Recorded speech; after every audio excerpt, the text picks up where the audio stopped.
Okay, guys, this time we're going to do a little bit more ambitious of a meal. I absolutely love risotto. I've made it for years and years and years. And I started making it, gosh, I'm going back to when I still lived in Brooklyn, which is a long time ago. And it's easy, but it's a bit more adventurous, if you will, because there's more process and more steps. You can make a very simple risotto with no additional things, which to me is boring.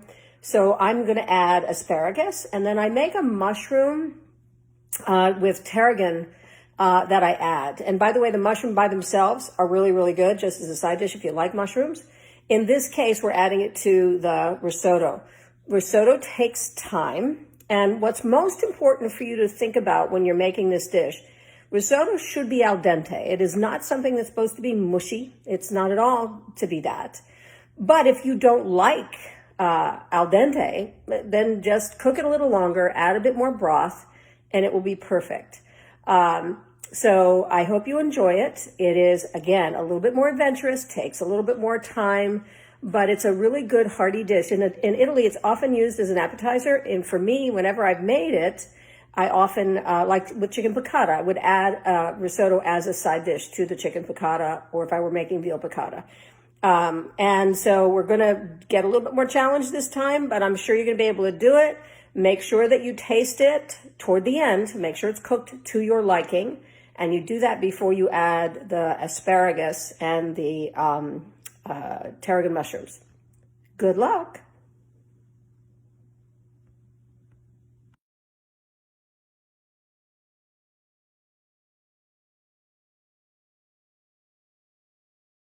So I've decided, because it's a favorite dish of mine, that I'm going to go ahead and make risotto for my videos that I've been doing for a while. And the risotto I'm making is going to be with asparagus and tarragon mushrooms. This particular recipe has more involvement than the others I have done. And so the first thing I'm doing is I'm going to parboil the asparagus, so it's just a little bit tender, not completely cooked through.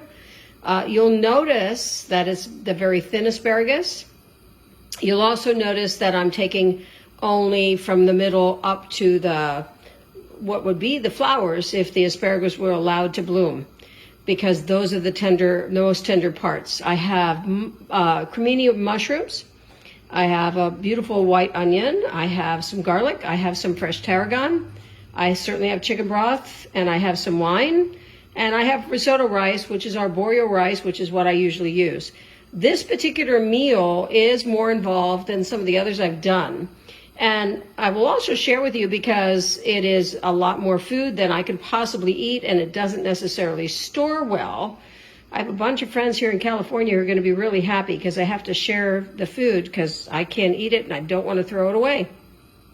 So what I have happening so far is I am parboiling the asparagus, remember, half to the tip, parboiling them about 1 to 2 minutes in salted water. And then I have chicken broth, chicken stock in the back pan that I'm going to set to boil and then keep it at a simmer.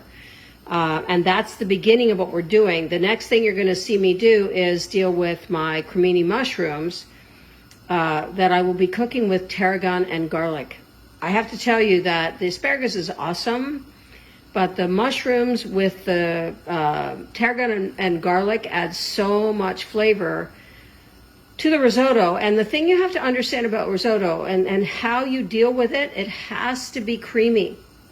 The goal is that everything about the dish, the risotto, when it's finished, is that it's very creamy. And then so when you add your fresh grated Parmesan cheese, it's just absolutely amazing. So the asparagus has been parboiled for about 2 minutes in boiling salted water. And I have cut up the mushrooms, and I'm about to put them into a fry pan. I'm going to use ghee and some olive oil together. If you've watched my other videos, you know I tend to blend those things. And the thing about mushrooms that if you don't know, you must be aware of, is that they reduce. There's a lot of moisture, there's a lot of wet in mushroom. And the goal I have for these mushrooms in this situation is that they reduce a lot and then they capture the flavor, and you're going to see that they're going to be turned brown. And that's mostly because where the greatest flavor is, as I've shared with you in other videos, specifically in mushrooms, when we saute them deeper and they turn browner, they will get all of the flavors that you're cooking them in. So I have about a teaspoon and a half of tarragon. Unfortunately, I often don't measure stuff, so sorry. Fresh tarragon. Please understand that tarragon has its own unique scent, and you need to pull the leaves off the stem and then cut it into the tiniest pieces possible. I put the creminis in my combination of olive oil and ghee, and I've turned up the heat. It's going to go into kind of medium high because I want it to get to that place where the mushrooms are starting to really cook actively. Also, you will see that my chicken stock, chicken broth, is starting to boil. What will happen when it is at boil, I'm going to reduce the heat and just keep it warm at a simmer, because I will be adding that to the rice as it begins to cook. So the mushrooms are starting to sizzle, which is a good thing. I'm going to turn them. I'm going to add garlic, fresh garlic. I'm going to add salt and pepper, fresh kosher salt. I actually, as you know, like to use my truffle salt from south of France and fresh ground pepper. So the mushrooms already look so pretty, I can't even stand it. I am going to add a bit of garlic, but they're just doing exactly what I need them to do. They will be cooked down, the moisture will be cooked down, and then we will add the tarragon close to the end because we want the tarragon to be in the mushrooms at the very end. So the mushrooms are already reducing, and if you recall how big was the pan filled before we started cooking them down, mushrooms have a tremendous amount of moisture. And the goal in this particular case, because of the kind of risotto I love, is that you're reducing the moisture out of the mushroom so the other flavors can get into the mushroom before you add it to the risotto.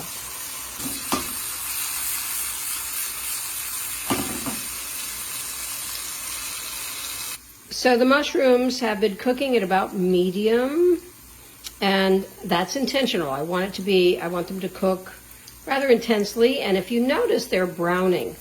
And if you recall some of the other videos I've shared with you, the goal is to brown things at some point because the browning of them adds additional flavor.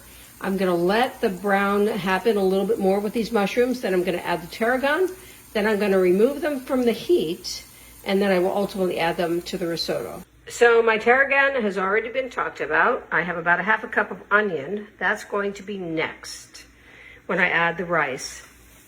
Look at how pretty these mushrooms are. So I'm now going to add the tarragon to the mushroom, cook them down even more to have the mushroom and the tarragon flavors blend. I wish you had smell-o-vision. It smells so good.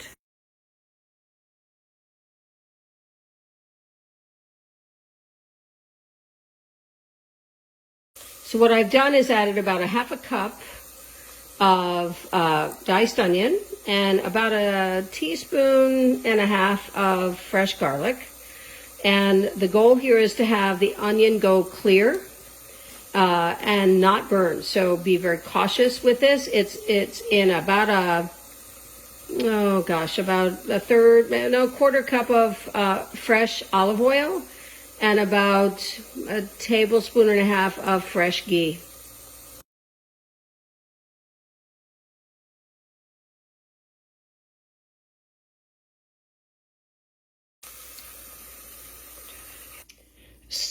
So what I'm doing right now is I've reduced my heat because I don't want it to be too much.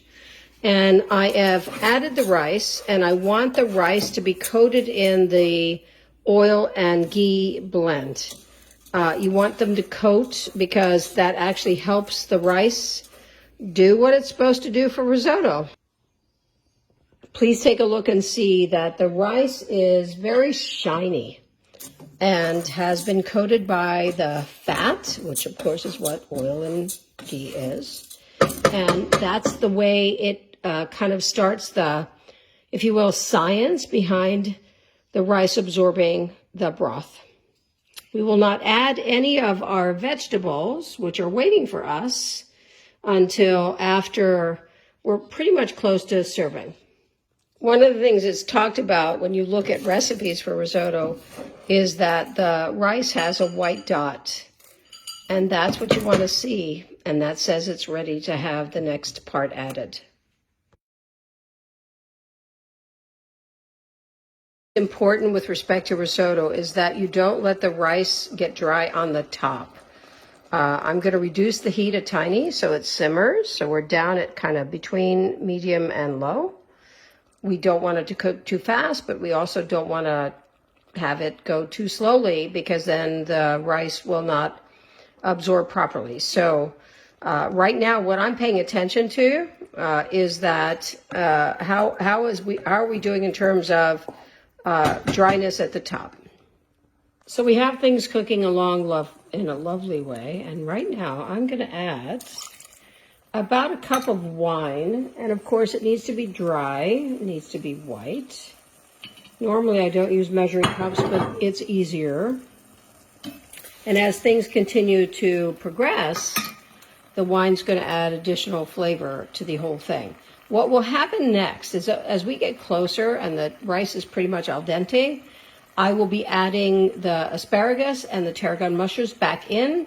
I'm going to be adding some butter and then continue to cook it down, and then ultimately we'll add some fresh grated Parmesan. What's incredibly important when making risotto is that you're paying attention to the rice. As you see the liquid diminish, you need to add more liquid. In this case, you're going to reserve about a quarter cup, maybe a little bit more, as you add the mushrooms and the asparagus in. But always pay attention to whether or not the rice is drying out. Unfortunately, or fortunately, because it tastes so good, risotto is something you have to pay attention to.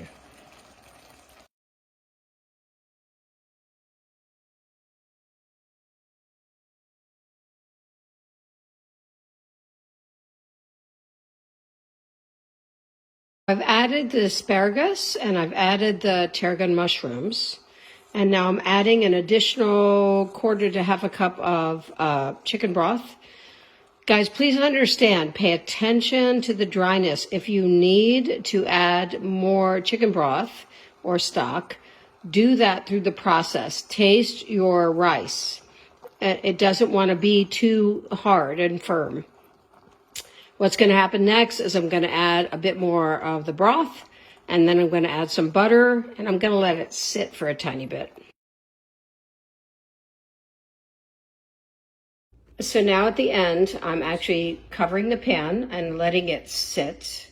So once again, if you watch my other videos, you know I'm all about flavors blending.